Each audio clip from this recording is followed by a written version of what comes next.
Всем привет, меня зовут Картуха Александр, и я являюсь одним из 4 финалистов конкурса «Мистер студенчества Башкортостана». Это видео я записал для того, чтобы вы узнали меня немного получше. Так давайте приступим. Занятие спортом для каждого человека – это важно. Я выбрал бокс. Бокс – это искусство, в котором ты создаешь себя заново. Здесь нет зависимости от твоих физических возможностей.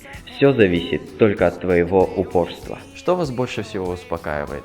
Меня успокаивает литература и музыка. Это бесценные вещи нашей жизни. Иногда ты можешь управлять музыкой, становясь музыкантом, а когда управляешь словом, то становишься стихотворцем. Что движет человечество? Конечно же, это наука. В современном мире моему направлению биохимии и генной инженерии уделяется много внимания, так как за ним будущее науки. Я надеюсь, что внесу свой вклад в развитие данного направления. Вот и познакомились. Я буду вам премного благодарен, если вы проголосуете за меня. Проголосовать вы можете на этом сайте, ссылка будет в описании. Всем спасибо и пока!